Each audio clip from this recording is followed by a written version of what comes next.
Perkenalkan, nama saya Novita Fitri, NIM 2122049, berasal dari lokal PAIB.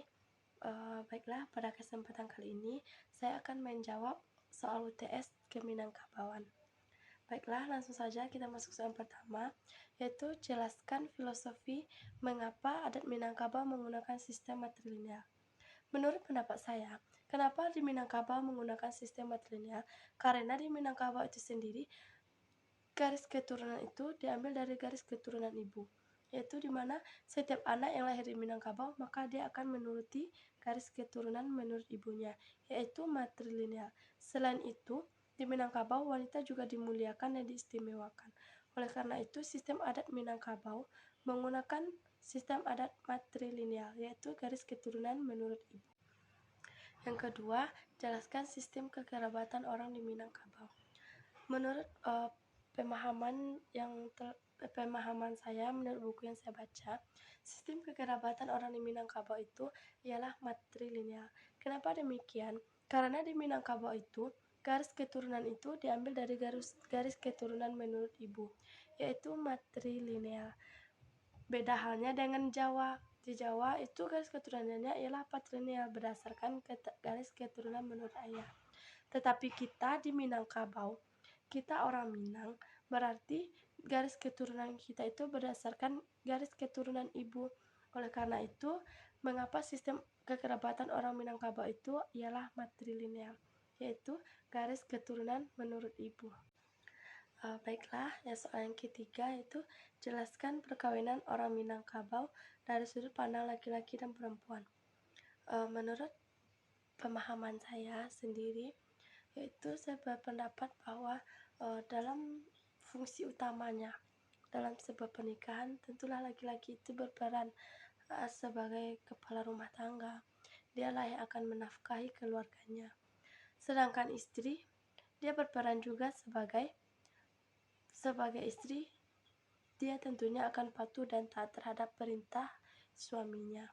Jadi, antara si laki-laki dan perempuan ini apabila sudah menikah, maka jadilah dia suami istri yang akan menjalani perannya masing-masing sesuai dengan apa yang seharusnya ia lakukan. Dalam segi perkawinan, menurut yang saya ketahui, biasanya acara akan lebih meriah terjadi pada saat itu terjadi pada pihak perempuan. Karena selain perempuan di Minangkabau menganut sistem matrilineal menurut garis keturunan ibu, di Minangkabau wanita juga diistimewakan. Bahkan saat terjadi perkawinan itu pun di rumah perempuan, di kamarnya khususnya, mereka akan sibuk untuk mengisi kamarnya dengan lemari, dan pokoknya akan diisi dengan semeriah mungkin. Pokoknya acara itu akan meriah, akan terjadi pada pihak perempuan. Tetapi itu balik lagi kepada masing-masing nagari, karena setiap nagari mempunyai ciri khas tersendiri dan berbeda-beda tentunya. Karena adanya perbedaan setiap adat di suatu nagari satu dengan nagari lainnya, maka saya pernah mendengar pepatah yang mengatakan seperti ini, lain padang, lain ilalangnyo, lain lubuk, lain ikannya. Jadi maksudnya itu adalah setiap nagari itu memiliki ciri khas yang berbeda-beda untuk nagarinya sendiri.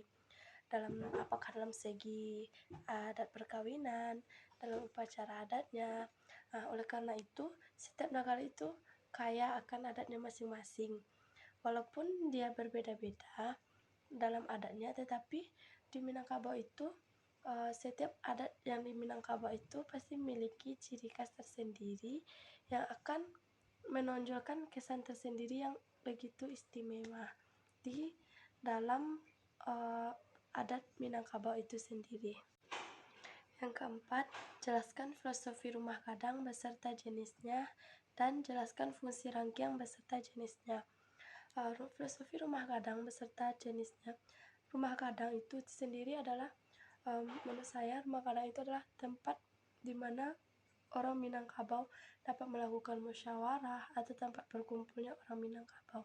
Selain fungsi utamanya sebagai tempat tinggal, rumah gadang ini juga terkenal dengan gonjongnya yang berbentuk seperti tanduk kerbau. Jadi itulah yang menarik dalam rumah gadang ini, karena dengan bentuknya dan gonjongnya seperti tanduk kerbau itulah maka dicirikan rumah gadang orang Minangkabau itu seperti tanduk kerbau itu. Sedangkan jenis rumah gadang itu sendiri ada 7. Yang pertama adalah rumah gadang gonjong apik Baanjung. Yang kedua, rumah gadang gonjong nganam. Yang ketiga, rumah gadang Sibak Baju. Yang keempat, rumah gadang gonjong limo. Yang keenam, rumah gadang gonjong Mataram, Gajah Mataram. Yang keenam, rumah gadang Surambi Pape. Dan yang ketujuh adalah rumah gadang Batingke. Jadi yang 7 itu adalah jenis-jenis rumah gadang yang ada di Minangkabau. Selanjutnya, fungsi rangkiang. Rangkiang di Minangkabau berfungsi sebagai tempat penyimpanan makanan atau sebagai tempat penyimpanan padi atau lumbung padi. Karena pada zaman dahulunya rangkiang ini dipergunakan oleh orang Minangkabau. Masyarakat Minangkabau itu sendirinya tentunya di rangkiang ini diletakkan di halaman rumah gadang. Jadi apabila mereka panen hasil bumi yang mereka panen, maka mereka akan menyimpannya di rangkiang guna untuk antisipasi pada saat mereka akan tiba waktunya mereka kesulitan dalam memenuhi kebutuhannya. Oleh karena itu, rangkiang itu sendiri memiliki 4 jenis, yaitu adalah pertama rangkiang si tinjau laut, yaitu rangkiang ini berfungsi sebagai tempat menyimpan kebutuhan sehari-hari. Yang kedua, rangkiang si bayo-bayo, yaitu rangkiang ini berfungsi untuk pemenuhan makanan sehari-hari. Yang ketiga adalah rangkiang si tenggang lapa. Rangkiang ini berfungsi pada saat masyarakat Minangkabau itu mengalami kesulitan akan hasil panen. Oleh karena itu, rangkiang ini berfungsi pada saat mereka sedang mengalami kesulitan panen, maka mereka punya cadangan untuk makanan mereka. Dan yang keempat adalah rangkiang kacia, yaitu rangkiang ini berfungsi sebagai tempat untuk menabung bagi masyarakat Minangkabau. Dan yang terakhir adalah sebutkan lembaga pendidikan Islam yang ada di Minangkabau.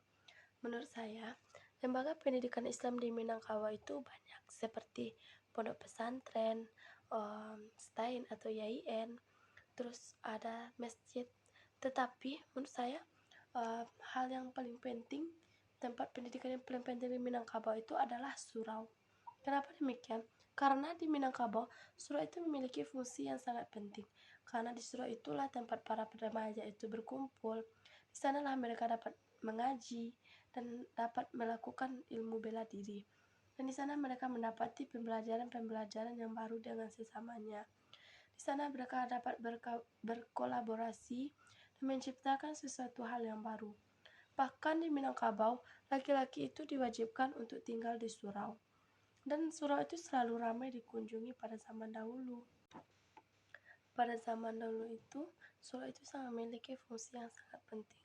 Karena di sanalah anak-anak remaja itu menghabiskan waktunya untuk mengaji, untuk belajar bela diri. Tetapi seiring berkembangnya zaman, iptek, para anak remaja sudah tidak seperti dulu lagi. Mereka lebih sibuk dengan dirinya masing-masing. Apalagi dengan majunya teknologi seperti handphone, mereka akan sibuk dengan gadgetnya masing-masing. Dan bahkan jarang sekali ditemui remaja yang banyak di surau, karena mereka sudah sibuk dengan dunia mereka masing-masing. Tetapi itulah fungsi surau pada zaman dulu. Untuk pendidikan, surau itu sangat bagus sekali, karena di sanalah kita mendapatkan banyak ilmu dan pengetahuan. Mungkin hanya sekian jawaban pertanyaan dari saya. Jika ada kesalahan dalam penyampaian, saya mohon maaf. Satu hal yang pembelajaran yang dapat saya ambil yaitu dari sebuah pepatah Minang yang mengatakan alam tak kambang jadi guru.